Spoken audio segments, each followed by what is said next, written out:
All right. Oh, okay. It in our practice round, everything sounded and looked good. So Yeah, it hopefully that did. goes And I with don't us in real know. life. Yeah, it doesn't like live stream for some reason. StreamYard. Yeah, our host apparently is maybe some kind of um, problem with that connection. But we're not here to talk No, about your audio. oh We're man, here. We're here to interview someone, a very special guest. we are. Um, We would you like are. to introduce him, Stephen? See how you sound. I will. So today we're going to be bringing on author Kevin White, and he wrote a book, and it's absolutely extraordinary. Let me bring him in and introduce him to the world here. Hi, Kevin. Hey, how are you? Great. How Thanks are for Hello, having me Kevin. you? How on. are you? I'm doing great. I appreciate being on here. I look more intelligent with the glasses. I can take them off though. I wear glasses. He wears glasses. Yes. So, Yeah. Feel free yeah, no, either we way. need glasses. Okay. That's a little too close for me. So, My Kevin, eyesight your is actually getting better. book is Growing Up White, an Oreo's Guide to Today, yes. That is my book. Yes. Awesome. Your book is Growing Up White, an Oreo's Guide to Fitting In. Mhm. Absolutely. So, Yeah, tell us that caught my about that. eye. Well, first tell us about Caught my yourself. eye. Hmm. First, So tell us me, about I am yourself, a and okay. Yeah, the book author thing took maybe 10 years to actually let the book out. So I grew up in Columbus, Ohio. Actually, I didn't grow up in Columbus, Ohio. I went to high school in Columbus, Ohio. And then after I graduated, I joined the Air National Guard, which I like airplanes. I love airplanes all my life. I've seen them as a military brat. You saw them all the time. So that was my thing. I joined the Air National Guard, went to Ohio State University for nothing, went to basic training, and I learned how to become an aircraft mechanic, aircraft electrical system specialist. And from that point, uh, I felt my career. So the reason I joined is because I'm a military brat, like I mentioned earlier. What I did, I wanted to get back to where I had safety because in the military, it doesn't matter what you look like or where you came from, everybody was treated the same. So this is my contention. This is why I wrote the book because when I got out, my dad got out the military. Uh, we had issues because we weren't black enough for the black community and we weren't white enough for the white community. So we were like in our own little world, but we didn't know this was coming. So my sister, my brother, and I, we all got out at the same time or went into school. Public school was a nightmare because the kids get along in the military schools, the DoD schools. That's what they were. They had all the money in the world. If you acted up against your teacher or had any kind of racial issues, they would come after your parents. Whoever was in the military would be punished. So everybody was good. Which is, think about it, that's a really good plan. And Hmm. everybody had, two parents, and there was no things that on the base weren't the same in the public. So I've noticed how rowdy the kids were and how the blacks would separate from the whites. This is 1979, 1980. Hmm. So those times are different back then, but they're still the same with other kids who call themselves Oreos because of the cultural difference. Even today, I'm still called like you're not really black by other black people only, not by whites. Uh, Hmm. so yeah, I'm one of those people. They keep saying, "Hey, you're not black. You're white. You're not really one of us." Hmm. With the skin thing. Even though Yeah, I've I've heard heard the this, phrase "you're not black enough." I've right? heard that phrase before. Yeah, exactly. So the struggle fitting into, well, that's what they call us, Oreos. That's not what I named it. That's what they call. So they call us, um, well, let's start including with that. biracial kids. Yes. Uh huh.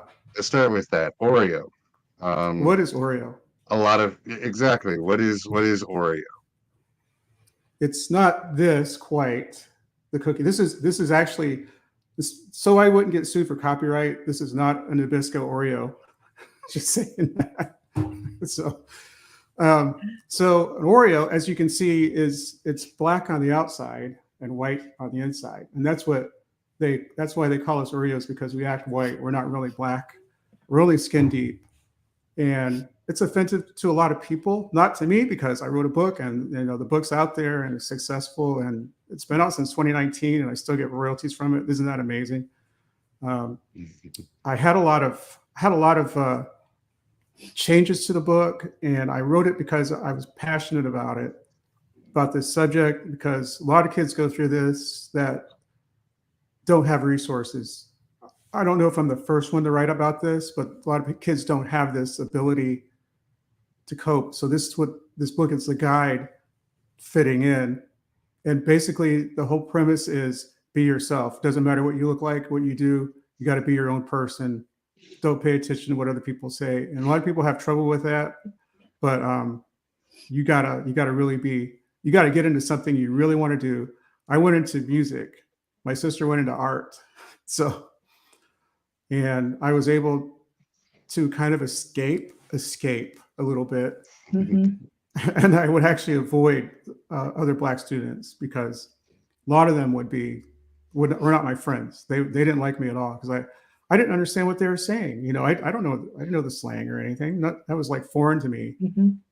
So I could identify more with the Caucasian kids that were nicer.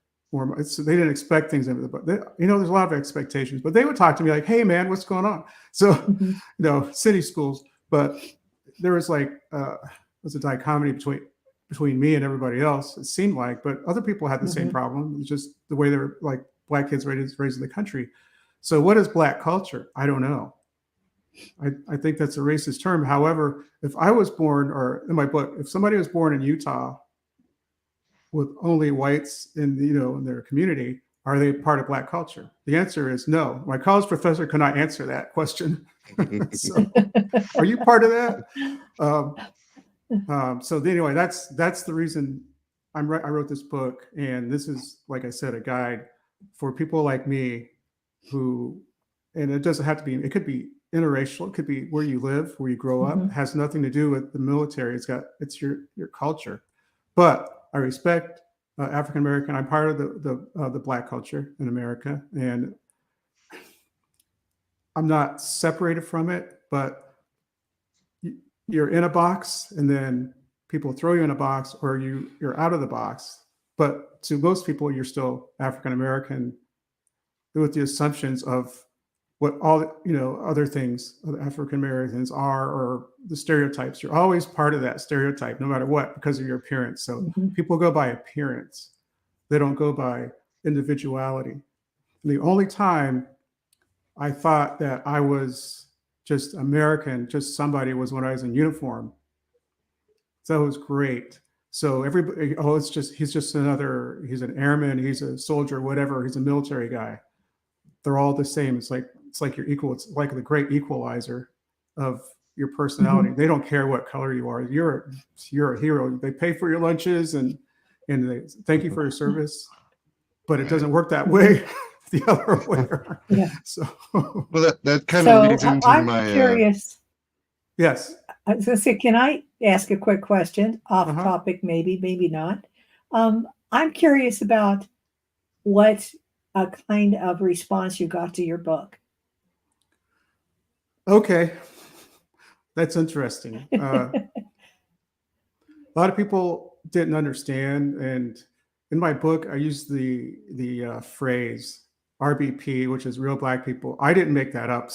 Another Oreo before me wrote that as RBPs, real Black people, because we're told we're not really Black, but that's not offensive. Some people are offended by it, but I would just say, hey, that's what they call me all the time, not really Black. So that's why I put it in the book. That's my expression, because that's how I feel too. It's not that I'm making anything up. This is reality. A lot of people loved it. It's a funny book. The book is hilarious. You'll read it really quick. I think it's 109 pages, but I'm a funny guy. Okay. There's a lot of funny stuff in it.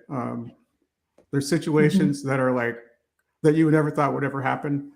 And I'll bring one up later on. So, does that answer your question? So, Yes, It's got and I great did read reviews. quite a lot of your book, and you approached it in a humorous way, which, you Yes. know, who would have thought that you could approach would seem to be a serious subject in this day and age, and approach it from a humorous perspective, and do as good of a job as you did at explaining, getting your points across, you know, without you want to say offending people, I guess, but you know what your points are not offensive in any way. So, you know, they're just a matter of, in my opinion, kind of the common sense of here's the best way to live your life. In general, it doesn't matter what color you are. Well, thank you very much. I appreciate that critique of it. Okay, that's when, you notice I use the Fresh Prince of Bel-Air as a reference. I don't know if you got Yeah, that far. Oh my goodness. Oh yeah, my goodness. The Oreos are the Banks family, right? They act white, but the cool people are the ones from Philadelphia, like Fresh Prince and Jazzy Jeff, and they can get away with it. They make everything work. But the Oreos are wrong. You've left your roots. I don't have immediate roots like that, but you left your roots and now you betrayed your race. And I think that's a terrible show. And it's success is downplayed on that show. There's a lot of issues going on there. mm-hmm. And I kind of like tore that apart and examined it and threw it to my readers. It's like, what do you think of this kind of thing? And yeah, it's very interesting. Mm-hmm. The Yes, dichotomies and the divisions are on TV. So if you act the wrong way on right. TV, like these sitcoms, then you're not right. Carlton, he was doing all the right Mm-hmm. things, but he was so hated, and he just wasn't right. Mm-hmm. You got to be you lost. I mean, I've seen so many shows like you've got away from your roots. You have it. Mm-hmm. You became successful and you moved to Yeah. Bel-Air. Okay, what's wrong with that? Yeah. Like I also say, And poor Carlton Robin Thicke, and couldn't all these even other dance. people. Carlton couldn't. Yeah. Yeah, all these, like, you see these on TV. All these people like Robin Thicke, and all these people, all these Caucasians that can sing like they're black. Nobody says a word. They think it's cool. But if you're black and you can't sing like you're black, then it's a problem. You can't dance like it's an issue, because you're like my article says, the albino is out of place and has no home in the jungle. Okay, they're shunned. Mm-hmm. That's what this is. This is what that feels like. So I will have to say though that I think we've come a long way since then, especially in the last, I'd say, year or two, where you start seeing a lot more African Americans doing country music. yes, yes, And people are starting to not only love it, but I mean, it's becoming very big on things. Carlton absolutely. from Fresh Prince of Bel-Air will always be known as the Carlton dance. Yes, And as goofy as it may be, it is going to be loved for generations. And I yes, really love yes. that. It's better than the Elaine dance. Just say that. Yes, I agree definitely. with that. There's a better Yes. song choice on there. I mean, Tom Jones, Right. how can you go wrong with that, right? Exactly. Yeah. Oh yeah. By the way, you saw the first part of my book. My favorite artist has always been Barry Manilow. Genius. Hey, man. It is forbidden for me to like Barry Manilow. Okay. No, that's No. yeah, you're not allowed, right? Right. Exactly. Not at all. Yeah. So you grew up in the military. You were a military Yes. brat. My first question to you would be then, what advice would you give to anyone who's considered a minority in America who didn't grow up in the military or never served? So that's funny you should ask that, because do you know there are more blacks in the military, especially in the Army, and they're most likely to succeed to get a higher rank and become leaders and commanders. And you're seeing that in the Joint Chiefs right now. You would not believe You just don't see it. On active duty is a lot of African Americans, a lot of Africans too. You don't have to be a citizen to go to the military, but consider the military. If you never served or grew up in it, there's so many possibilities because it's like going to a trade school. So I joined the Air National Guard right out of high school, and I have a trade. I was an aircraft electrical system specialist working on A7s, and I got that skill, and that has opened up so many more doors. So my advice is this: if you want to go to college, that's the best way to go for free. You get your skill, you get this, you live the skill, and you have those skills for life for nothing. You don't have to go to anything like that. So you're getting free ride to college scholarship. What the way they used to promote it was if you join the Guard, then this will pay for your car, get a new car. This is what they used. That's a recruiting thing back then when I got in. That's not why I joined though, but they dangle so many things. So then now they've got like $20,000 bonuses for joining. Wow. So, and the Army has, some of them are 50,000, but wow. Mine was 600. I think I'll head down to the recruiting station. Yeah, but there's so many different things you can do. You know, once you get through your school and everything, and it wasn't easy.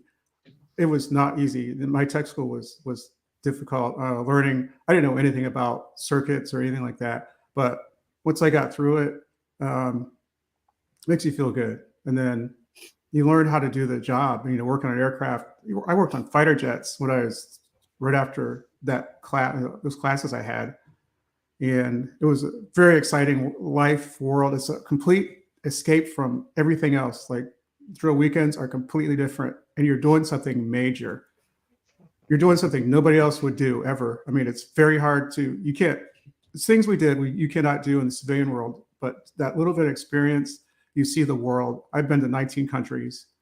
I've seen a lot of things, met a lot of people, a lot of cultures. So a lot of states, a lot of deployments, and you learn something everywhere, and you can never learn everything. But when you're there, you take advantage of it. You can do it 1 week in a month, once a month.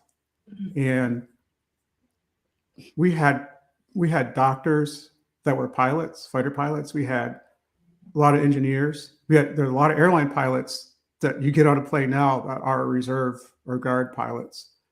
You'd be surprised. I see them at the airport a lot. So, but that's what they do part-time. It's a part-time thing where you gain a lot of knowledge and skill, and it's about teamwork. You don't really know teamwork until you go to the military, until you get in there. And so are you moonlighting as a recruiter? I am not. But I encourage young kids, you know, this is an option to take, and it's the quickest way. If you like in Ohio, I said I wanted to go to Ohio State. My friends were going there. My dad could not afford it. Okay. So a recruiter came to the school and she said, "Hey, this is what you can do, blah, blah, blah, 1 week in a month." And I said, "I'm going." So I went to Ohio State the next year. That's where I wanted to go. It was called Ohio State, not the Ohio State at the time. So we didn't know what that was. That happened in the middle. At the Ohio State. Yeah. But the point is, you can go to anywhere in the state of Ohio or whatever state you're in. You can go to college for nothing. I went straight to the scholarship line. I never had to wait long lines and everything. Everything was ready to go. And then I finished my degree in 2017 on the GI Bill. So, and I didn't pay a dime.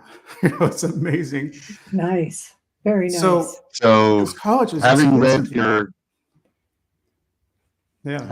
articles, I haven't had a chance to enjoy the book yet, but I will definitely put it on my reading list.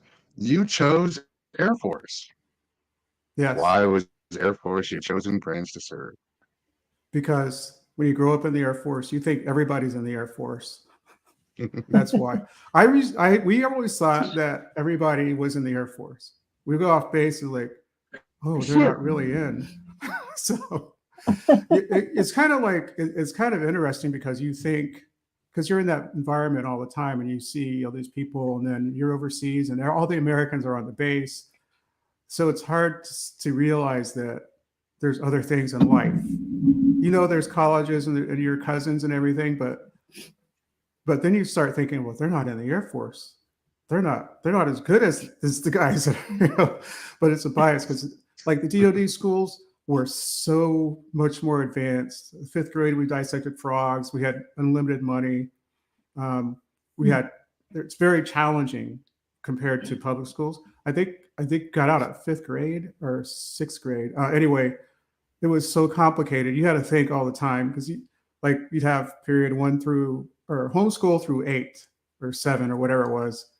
Then one a day is a day. So a day is a different kind of day. But then we go 1 through homeschool, home class, whatever it is, 1 through 7. The next day was 2 through 1 or 2 through homeschool. Then 3 through, so it changed all the time. So you always had to be thinking about what you're doing. So what day is it? When do we start? So, but it made you think. But it was very innovative. They had, you know, they did all kinds of things like they had unlimited money or something. It was nothing like like the public school, but the friends you make, they change like every 3 years, or you'll move. People move. You meet them at the next base sometimes. So, and I still have friends. My next door neighbors from the Philippines. They live in Georgia. Every time I go down there, I say hi to them. We visit. We have lunch or something, or I'll spend the night at their house. Those kind of people have deep relationships. Because it's different. You don't just go home. You go home and you're in the community and everybody plays together. Back then, everybody played outside, right? They don't play outside anymore. We didn't have any phones or anything. It was just us. And Yeah. it was fantastic. I had a great childhood. I enjoyed it. And I forgot to mention, we had maids too. We had servants in the Philippines. And we didn't do anything but go to school and play. We had a maid, somebody who cooked our food, somebody did the yard, somebody made clothes for us. They actually made clothes. So back in the 70s, we had the bell bottoms. I had the 7-Up bell bottoms. That was pretty awesome. I love that. That's all you could buy back then. There was nothing else in the There were stores. no straight legs. It was just bell bottoms. That's right. And and you get your bell bottoms caught in the bicycle gear and all that stuff. Yeah. But anyway, that was my childhood. I did see a little racism in North Carolina. That was our last base. There are people. I heard the N-word for the first time. And that was and that's in the South. It's a little different than where we were. We were off base for a little while. Then we got on base. But the community is great. It's all about community, your friends and everything. And there was nothing, nobody ever got into a fight. Nobody got in trouble.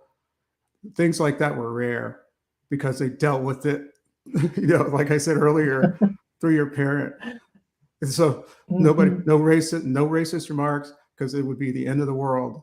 It would be like, you get punished for your kid doing this. And that happened. So it didn't happen very often. It's just a different kind of place. I mean, it's total. It's like being a big giant gated community with the same people, and people swapping out every once in a while. That's what it's like. Everybody goes to the same school. A lot of fun. Very excellent education and all that. So just out of curiosity, oh, absolutely. Just out of curiosity, listening to that, would you change anything about your experiences, both in growing up and now? Never. No, I wouldn't change anything. First of all, it's not possible. Second of all, I wouldn't trade that for the world. I learned so many things, and met so many people, and we built relationships, and I still have today. And my friend's name is John Selly. Okay, he lives in Warner Robins, Georgia. We were like brothers. We're still like brothers to this day. So he supports me. I support him, and there's nobody I know better than my own brother. So, better than him, besides my brother and my family. So, and my family, we used to sleep over their house. They slept over our house. I mean, we were like one family, and they are half Japanese, half American, are Caucasian, and they're called bananas. They cannot fit into the Japanese community, Oh, no. society, and yeah, they cannot fit in. They can't. I mean, they go to the reunions in Japan, and it just doesn't work for them. And so Oh. they're kind of, and over there they do shun you for not being able, because you're not really. You appear to be, but you're not. It's the same exact situation. So they have the same problem. So he supports my book. I actually mentioned them in my book. So Nice. Yeah, So racism seems to be.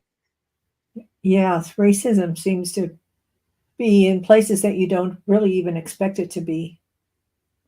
Yes, right, exactly. Yeah, I agree. So who has been my most influential person? I'm going to say Jesus, and my dad influenced me quite a bit. If my dad was in the Air Force, I wouldn't be either, because I was like lollygagging around saying, hey, I'll just try to get a job like as a PBX operator, which they don't exist anymore, the phone board or whatever, the big giant phone thing. And I thought, I'm not going anywhere with this.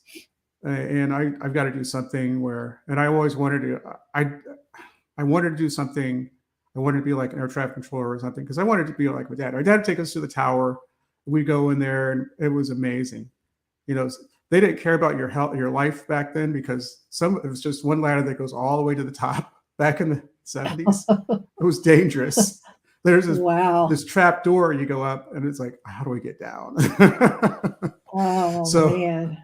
Those are the kind of things, so back then. Yes. Yeah. People didn't care about anything. Really quick, one of our viewers is saying hi to everyone. So, hi, Claudia. I hope everything's doing well out there. Thanks for joining into our podcast here. We're talking with Kevin, and we appreciate having you on. So, thank you for tuning in. Hello, thank you. So, out of curiosity, again, do you plan on writing another book? I have one in the works, and it's not about the same. It's not about the same subject. It's something different. Okay, here, what I did in my career. I went from the military. I retired in 2015. Then I went straight. I got, because of my reputation, I worked at the airlines, American Airlines, troubleshooting for mechanics, and then I went to I'm a government contractor. I went to the Afghanistan program, and then to the KC-46, and then another one I won't name right now. But so, and in college, I was a screener at the airport, at the Columbus airport. There's only one concourse. So we were trained by the FAA and everything, and it wasn't TSA, it was private. So you had to be nice to everybody so you get the next contract. So we weren't rude to anybody like the TSA possibly is. So, but we could in that, maybe no, it's not that. It's a different mindset because they're government employees. And I retired as a federal employee. When you're in the Guard, you're federal full time, and you're also military. So retire at the same time, the same thing. So I had 25 years of federal. Oh, okay. Hi, Claudia. Warner Robins, been there a few times, just last year. Excellent. So as a federal employee, you learn how the federal system works. Then I became a contractor like I am now, and it's the same side. And then I was also working with airline, wording the FAA, the way FAA works. And you'll notice there's a lot of paperwork and a lot of things slow down in the government system. It's kind of like designed that way. But at the airlines, I learned how you can get things real quick because it's all about money. It's not about money in the federal government. It's never about money. It's about programs and then overkill. So I can say that because I lived it. So it's not a bad thing. It's just the way it is. So I can do something in a week that takes the federal government months and years in the airline world. But anyway, it's very interesting. Yeah. I learned so much from each job I did. It all accumulated to what I do now. So I understand aircraft. I'm an aircraft buff. I love airplanes. I can tell you what's in the wing, what's anything about an aircraft, I can tell you. So I've had a lot of extensive experience with that. That is my thing. It's always been my thing. So I enjoy that more than anything. So I'm not ever going to fly one because I know I won't be able to because I'm not a pilot. So I'm not geared that way. I don't have nerves of steel, but you know, in my own job, you know, that's what you do. You have to like we. I can say this real quick. I don't know if I have time. When you have okay, what I did was I worked on fighter jets or whatever I was assigned to, but fighter jets most of the time. And what you have to do, it's a dangerous job because running aircraft is very dangerous. You can run into surfaces, you can get sucked down the intake, or you get your hands into some kind of gear. It is really crazy. You have to respect the machines, but at the same time, it's your job to fix them. And that's a big responsibility. They need this jet, right? They need this plane. So you have to be wiser than the systems you work, because some of our systems made their own decisions. So it's pretty high tech, to say that. So nothing's really straightforward sometimes. So you got to think ahead of the aircraft, of what it's doing. And you got to really, really sit down, and the diagrams are one thing, but the action is even better. So you get good at it. You got to get the knack. The smartest people aren't the ones that fix all the planes. It's the people that are wiser than the system. Sounds kind of counterintuitive because we did have engineer guardsmen, and they struggled with that because everything wasn't black and white. So you got to be on the outside in the color zone to get this together. So, but that's and your reputation's on the line. I think that's the biggest motivating factor.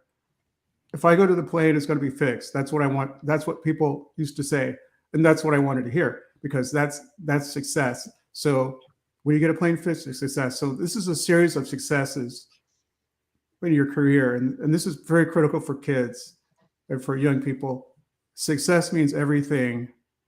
A win is a win. You get multiple wins a day, then that builds all the way through your next career and everything. So that is the number one thing I would advise people. Make it your own. Become one with whatever job you have. And I've seen that. I've seen pilots do that. Become one of the aircraft and the incredible things they can do nobody else can do.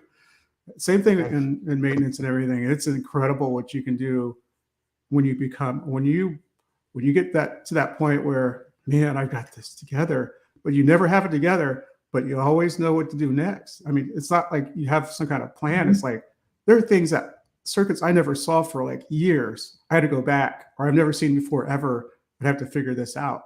But they teach you that, but you learn more on the way. So I encourage young people, get into your job, no matter what it is, your career, be the best you can at it, and that will take you far. That's how I got the job at the airlines, because I was that good in the military.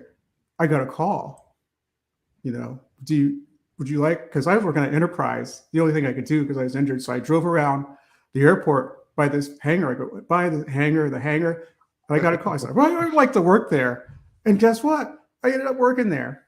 So Nice. it's all about, okay. I want to go back to the story in my book, the little anecdote, okay?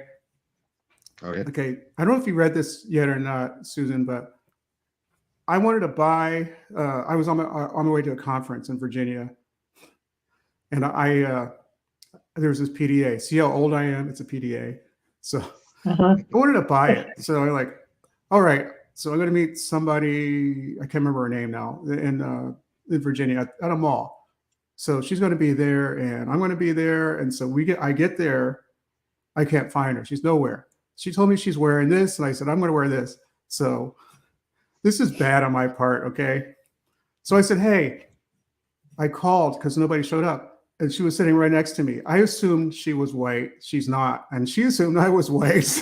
So we're like, what? So that's bad on my part. I assume, because I would call and people would think I was white on the other end. And they'd always say, are you Kevin? My last name is Mr. White, growing up white. That's part of the book title, right? So I put that in there as a little thing, but they thought, so people think, my wife does the same thing. they think you're something you're not, but we're judging people by our voices as well, which is kind of weird, but that's the way it is. You know, in my book, I say we're just we have technology, but we're like cavemen, really. So we're not thinking, so we got this tunnel vision of what's the expectations on the other side. So I won't even talk about stereotypes. I do want to talk about George Magazine real quick. I have my latest thing is I am in George Magazine this month or October. I think we have one day left, maybe two. But anyway, my article is on page 102. And this is very related to the book. And you see the book at the corner up there. This is backwards. So. Anyway, I am so thrilled to be in there. And that was like, I always looked at that magazine thinking, this magazine is amazing because JFK Jr. Ran that. And I was like, man, I was like in awe because the covers and everything. I had no idea I would actually be in it. This is like awesome. So awesome. So I can't believe this is happening. Congratulations. Oh, thank you. That's just thank great. you. Yeah. When was your article? When did it come out? It's out now. It is in this issue right here. You see the guy with the hat. Yeah. There. It's issue 12. And okay. Yeah. Yes, I can do that. Oh, you can do that. Okay, gotcha. Yeah, I can send you the link. I don't think I sent it to you yet, but I can send that to you. Okay. I'll definitely Thank you. That. If you want to send me the link, I will post it right now, actually. Okay, I can do that. Guys, don't mind me looking down here. So. I don't. And let's see, I have it right here. And yeah, I can do this. I got that right. There's a link. Copy. Yeah, this is a good idea. I really am grateful to George and the editor there. They wanted me to talk about something else. I said, no, why don't I talk about this? And so, and that's how I got it. That's how I got into American Thinker, which was another big one. Yeah, it is.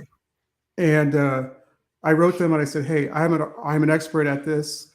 You need to publish it. And they did the next day. I was like, no way. Nice. This isn't happening. Yeah, that's great. That's great. Let's see. So to sum up your experience, it seems to me like the answer to being, let's say, not accepted by a particular community is to find your identity in something else, and then you'll find yourself, because that's what you did. Never go with the crowd. You can have friends and everything, but you got to be yourself. You have to be your own person. I mean, sometimes identity works against you. You know, other people will bring you down or whatever, but you got to be your own person. You got to make that decision on your own. You got to make decisions. Life is a bunch of decisions. You have to make the right ones.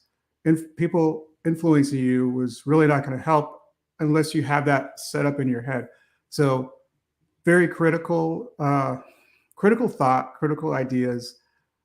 I believe in those kind of things. Oh, that's great. You got it. People get lost in crowds. And I find that happens a lot in the African-American community, other communities, Hispanic community. So it's you got to be your own person. You care more about yourself than other people care about you is the thing. You have to be independent and look out for yourself. So you have to look out for number one. It's not being disrespectful or ignorant. Life is yours. It's your own. It's your own self making your own decisions. And you learn that in the military. Maybe that's why, I say that you have to do, it's all about you. It's about the team, but when it comes to you as an individual, you have to do the right thing. You have to do it to your benefit.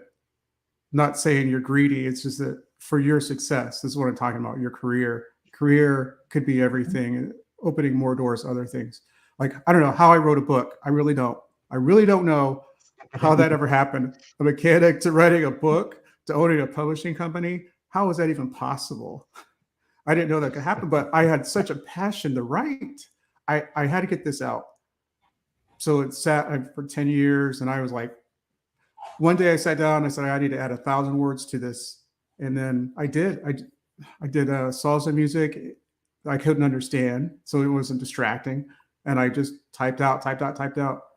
And that's how it happened. And as far as the publishing company goes, I learned a lot, done a lot of, I have other authors underneath my Brownie Fox Publishing banner. And it's been a fun ride. It's been crazy. Sometimes it's been tough. You know, it takes a lot of work to get a book out. The people don't understand. So I use Canva for a lot of things. And then you got to format, and then you got to work with, some people are crazy. So people that post things, you know, they're like so incoherent, and you only have 6 pages of, looks like a psychopath wrote it, or it's just blood and gore, you know, every page, this guy kills somebody. But there's some things you can't do, you know, and we're more Christian based than we'll do something different. Like we have a book on autism, not autism, but what is it called? Foster care. Fantastic book, fantastic artist and everything. We have books of Bible studies, and we have books of children's books, and other things, you know, that are other interesting. And, you know, things that, one of our books is Elephant versus Rhino, written by a 9-year-old boy with perspective. It's incredible. I can show you real quick. Nice. Yeah. I know you guys That was a joke growing up, by the way. Of what do you get when you mix an elephant with a rhino? What is that? Elephino. Oh no. Okay, this is Elephant versus Rhino. This is the author here. That is awesome. Okay. Now this, watch the inside. This listen, look at this. This is incredible. This is perspective. These are all his drawings. He drew it. That's fake. Yes, I know. Wow. He's got, but it was a pleasure. And look, he just has a big face. That's all he has. I mean, it's like the guy the elephant is mad, and just things like that. You don't see. I mean, this is something kids don't do. But this is a genius. But working with other authors all over, you know, different parts of the country, I love it. I love it. Once you get the product done, as you know, that it's like, yes, you celebrate. And then sometimes you some things are like, I got to fix this. So you go in, you're sizing everything, you know. I know. But it's a challenge. So my wife and I, we both work on these together. And my daughter does the social media. My other daughter does the marketing analytics for us. So it's like a team coming together. And I'm so happy to work with you two, with Soulshine, and give me advice yesterday. I really appreciate it. So moving forward, we need to get together again sometime. And I'd like to have you on my show, both of you actually, on my program, talk. Yeah, we would love to. So do you have any other questions for me? I just have enjoyed absolutely everything that you've talked about today. It's thank you. It's been wonderful listening to your perspective on things, how you've grown up, how you view the world. I think that's absolutely imperative, and I'm glad that you're talking to the young people out there, because they really need to hear things like this. They really need to understand that the social media out there is not always the best consuming, and that life isn't what other people visit online. And you showing us has been huge for us. So I appreciate you coming on today. Well, I am very honored to be on your program, and your company is amazing as well. So you guys are amazing people. Thanks for having me on. And this has been fantastic. I enjoyed it. And hopefully we'll be friends from now Yeah. on. I hope so. Yeah. I hope so. It Susan, was great did you getting have to know anything you you. wanted to? No, but thank you. I think I found you when I was going through and I did a search on the word author, and Oh, I just okay. started sending friend requests to everyone who had the word author in their title on Yes. Facebook, and you were one of them, and that's how I think we got connected. You know, And, I it was- thought that you contacted me because that's the same time George came out, the George article. So I thought that was so. Okay, I got it now. Got it. No, that's awesome. It was God is the one who brought us Uh-huh. together, Okay. because I Yeah. always attribute those kinds of things to Right. God, putting things, making what would seem to be just coincidences, into something that's really cool. That is awesome. Well, thank you Yeah. very much. Well, I usually say that to my So- guests. Well, thank you for coming on. Anything else you want to say? How Yeah. can we reach you? show us your book one more time Sure. on camera here, so all our Here we go. guests and our future watchers can see it. So this Once has again, great it's called reviews. Growing There Up you go. White. Yeah, look for Yes. the Oreo, the fake Oreo at the bottom. So Yeah. It's absolutely Yeah. beautiful. I And where love can the you play find on this right now? words. Yep. yes, Is it the play on It's words. on Amazon. Yes, it is on Amazon. It's different places. Actually, you can see Mhm. you can see it like in other countries, and some people are using it for a textbook. So Great. it's been around since Nice. 2019, and it's still selling. I'm like, wow. So usually they drop the That's- price on that on Amazon, but Uh-huh. I use Ingram Spark and KDP on that, and then I did a lot. I launched my book in South Carolina back in 2020, and with a lot of friends that invited me there, and that's what got it started. It got a lot of visibility down there, and it was Mhm. fantastic. I bet. So that changed everything right there. Got on a lot of radio Mhm. programs and things like that, and then somebody offered me my radio podcast. I didn't even look for it. Uh-huh. Hey, would you like to? Yeah, it's crazy, but I appreciate this, and I could talk forever. Definitely I appreciate talk too having much. you on Well, today. I'm gonna play we- one more little video here so everybody can Sure. see it. You guys keep talking because there's no sound of the video, but Okay. it's just for No our Yeah. problem. viewers to see. we are definitely going to stay in touch with Kevin and see what he's up to next, and learn a little bit more about his experience as a publisher.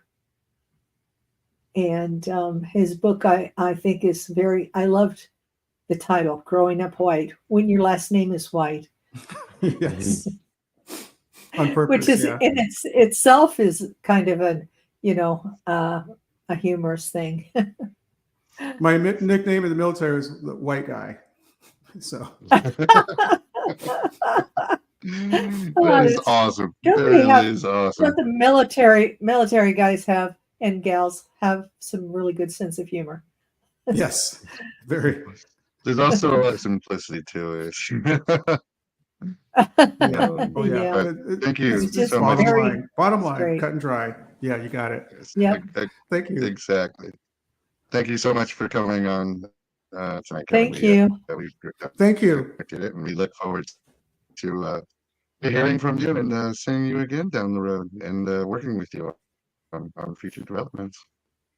Thank you, sir. Thank you, ma'am. Yep. I appreciate it. All right. Thanks. Thank you. You have a great day, and we'll talk after the show. Thank you. Thank you.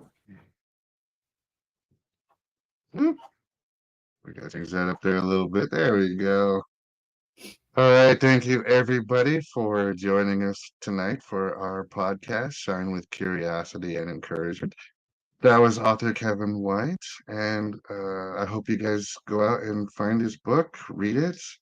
I think it's absolutely necessary in this day and age that we read a lot about what's going on and just changing the world one book at a time.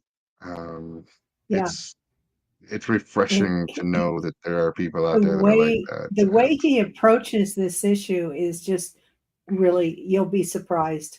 It's humorous. It's entertaining. He tells a lot of funny stories, and you'll enjoy the book if you go out and get it. I know I've been enjoying it. I'll definitely have to. I'll definitely have to read it. But thank you for committing your Sunday to us for a little while and listening to us speak out here. Everybody enjoy the rest of your Sunday. Be blessed, and we'll see you guys next week when we have a new author. And appreciate everybody for coming. Is there anything else you want to finish off with, Susan? Nope. Just thank you everyone who is watching us on the live stream, and then of course all of you who are going to be watching us later. Yes. We appreciate you, and Absolutely. Steve and I are very appreciative of anyone who would like to write to us and send in your comments. We'll read them on the air at a later episode, but since this one's over, and if you're watching this as a recording and not live stream, feel free to still send us your comments because we will be really happy to promote and allow people to give us your impression, give us your thoughts. Absolutely. We would appreciate it. And to anyone watching, if you are thinking about writing a book, do it. Just get out there and write. And if you need help, don't forget Soul Sunshine, and we'll get you on our podcast. Take care, everybody, and have a happy and safe Sunday, and have a happy and blessed week. We will see you guys all next week. Take care. Thanks, Steve. Everybody,